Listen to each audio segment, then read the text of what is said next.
Hello everyone, welcome back to my channel. In today's video, I'd like to share with you some of the ways in which I find inspiration. This is not an exhaustive list, but I hope you find some of the ideas useful. I don't think it's going to come as any surprise to anyone that's been around here for a little while now that I find books incredibly inspiring. Not just books, but words and storytelling. You know, I think we make sense of our lives through storytelling. Just that line that we might ask a loved one when they come home after a day of work or whatnot, how was your day? You know, that's an invitation to storytelling, to sift through everything that's happened and try to make sense of what's happened. So I love books and I love words, and I did another video on 5 books that changed my life, so you can have a look at that. I'll pop a link somewhere up here.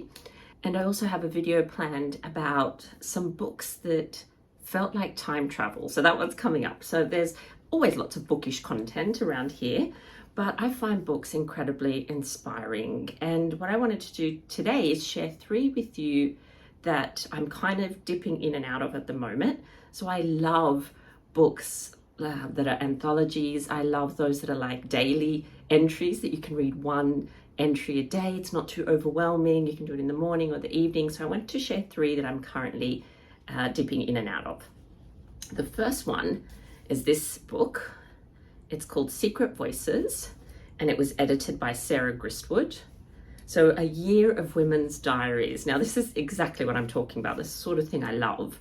So it has an entry, or several entries actually, for every day of the year, and there's around 100 diarists included, all the way from, I think the earliest is the early 17th century to today, and to the 21st century I should say. And there are women from all over the world. Some are very well known and famous, others not so much, and it just kind of tells about their everyday life. But it's also a first-hand account of some really incredible historical events, like for example the assassination of JF Kennedy. So for example, yesterday's 30th of July entries had some extracts from Emily Bronte, Virginia Woolf, Elizabeth Barrett Browning, and Lady Cynthia Asquith. So I love this. You can just read the day's entries, and I find it really inspiring to hear about how other women dealt with things like childbirth and family, sickness, all sorts of themes are covered really. So fantastic. Now I like to do Secret Voices in the morning. I find that's a good one to read in the morning, but then I have 2 that I like to read at night. So the first one's this one, and it's called Bedside Companion for Book Lovers, an anthology of literary delights for every night of the year, edited by Jane McMorland Hunter. Again, this is one of those where it has an entry, and they're all really different. There are letters, some is fiction, there are poems, and again, some pretty famous people included, like Charles Dickens, Maya Angelou, Virginia Woolf, and it's just got like a little something related to books or the love of books and reading. So I'm just looking, today's one's called The History of Books from the Secret Life of Books by Tom Mole, and that appears to have been published in 2019. So I haven't read that one yet. So this is a good one to keep on the bedside table as well. And the last one that I want to share with you is this beauty. So this is Shakespeare for Every Night of the Year, and it's edited by Colin Salter. Again, exactly the same, a different entry, different extract of Shakespeare's work for every day of the year. So let me find where I'm up to. So for example, yesterday's entry was from Antony and Cleopatra. And today's entry is also from Antony and Cleopatra. So it's not very long. You can see that's today's one. So it's, you know, they're not overwhelming, these kinds of books, but they're so inspiring. And this book is also really beautifully illustrated. Let me see if I can show you. Each month has a lovely, so that was May there, a lovely illustration. And we're coming up to one of my favorites because I just noticed that August is from Romeo and Juliet. And it's of course, but soft, what light through yonder window breaks. It has that little bit at the start. So I love these. These are 3 ways that you can feel inspired in the morning and the night. I think it's a really great way to start the day and to end your day without it being overwhelming, like you need to read 20 or 30 or 40 pages. Can't go wrong with books, everyone. Another thing I absolutely love, of course, apart from probably the whole arts, I love music, and I find theatre so inspiring and art incredibly inspiring. So I often like to go to art galleries and just have a walk around and a look around. I find that really that really energizes me, and it's super inspiring. But I also love to visit heritage sites. So I feel so comfortable in an old building, much more comfortable than I do in a kind of modern architecture, to be honest. I'm not exactly sure what it is. It might have something to do with the kind of layers of history, of course, because I am a history lover, and the fact that when you're in an old building, so many lives have been lived there, and there's this kind of sense of connection with people from the past and walking in the footsteps of people from the past. So I absolutely love it. I find it so inspiring. If I'm having a tough week or not feeling great, a visit to a heritage site always makes me feel better. I just immediately feel like I've had this kind of sugar rush. So I get very excited when I visit places like that. So I wanted to share with you some videos that I took, some footage that I took when I visited Elizabeth Bay House. So this is in what's now Elizabeth Bay in Sydney. This home was built in around 1835 for Alexander Macleay. He was the colonial secretary at the time. So the house was dubbed, the finest house in the colony. At the time, it was set pretty much on its own on a hill overlooking the harbour. It was, what a spot that must have been. Now, of course, there are lots of buildings that have encroached on it, but the house is still quite magnificent, and of course the views of the harbour remain. So I had a walk around the house last week, and I want to share that with you because it really was quite something. I see why it was called the finest house in the colony. So let's have a walk around.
thing I absolutely love is being outdoors, being in nature. I find that so incredibly inspiring, but also energizing.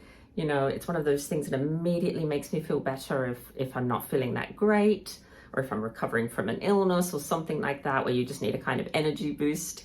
I think going for a long walk in nature is just pure medicine, to be honest. And I love, apart from just walking around, you've seen me walk around my neighborhood quite a lot because it is very picturesque, very green and very lovely.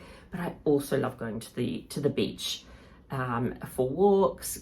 Just even just looking at the ocean, I find really kind of healing and inspiring because its sheer power is amazing. I went earlier today and I'm going to show you some footage from that now, and it was so blustery. I certainly got rained on at various points, but so powerful. There was no one in the surf, absolutely no one, and that is rare not to find surfers in the surf, but it was that rough today that would have been incredibly unsafe, and you'll see why in a moment. But just the sound and the just sheer power of it, you know, was really uplifting and very inspiring. So let's have a walk around Cronulla Beach.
Now, another thing that really helps me kind of stay in that inspired space is to keep a journal or a notebook of ideas. So it could be just a little notebook that you keep in your bag, or you keep next to your, your bed, on your bedside table. And whenever you get an idea or you are feeling inspired, jot something down in it. It might be quotes. I have a whole journal dedicated to quotes that I love. And if I'm ever not feeling that inspired, I can read through them, and that always helps. Or just ideas that come to you. I also have a dream journal as well, so I write down any interesting dreams, because you can find, of course, ideas for creative projects in so many different places in just everyday life. You don't need to go anywhere special for it, I don't think, anyway. So a notebook is a really easy way of recording your ideas. And what is great about it is that for those days where you're not feeling very inspired, you can just read through it, and then that absolutely helps. I also find that learning something new is quite inspiring. So I recently got the app Babbel, which is a language app, and I'm doing some French lessons on there. Well, I am a fan of routines and traditions. I think they're very important. I think also doing something new or learning something new can be really inspiring. So I'm at the moment trying to visit places I haven't seen before, so heritage sites. And I think it's kind of doubly inspiring because I love to be in old places, as I've said. But I also think that visiting somewhere that you've never been before, or doing something that you haven't tried before, is really inspiring and energizing. And that's a kind of, it doesn't have to be a big thing. You don't have to go parachuting or anything kind of crazy like that. Just perhaps going to a beach you've never been to, or trying something new. it could be a food or a restaurant or something like that, I think is really, really inspiring as well. I also think that making time to rest is incredibly important. I think sometimes when we're feeling uninspired, it's really just that we're tired or exhausted. So certainly make time to rest. I think this really helps. Of course, it helps energize you, but it also helps inspire you as well. The last idea I want to share with you today is to do with connecting with other people who share your passions. I think there's nothing more inspiring than getting together with someone that loves what you love, talking about the things you love, or if you're close, you can get together in person to visit somewhere or go for a walk or have a coffee. I think there's lots of inspiration to be found in connections and community as well. Thank you so much everyone for watching this video. I hope it's given you some ideas that you might be able to try out when you're feeling a little uninspired, a little blah. We all go through that, happens to everyone. And I, of course, look forward to seeing you in the next video. Do leave me a comment. Let me know what you do to stay inspired or to get inspired. And of course, until we see each other again, take very good care of yourselves. Bye-bye.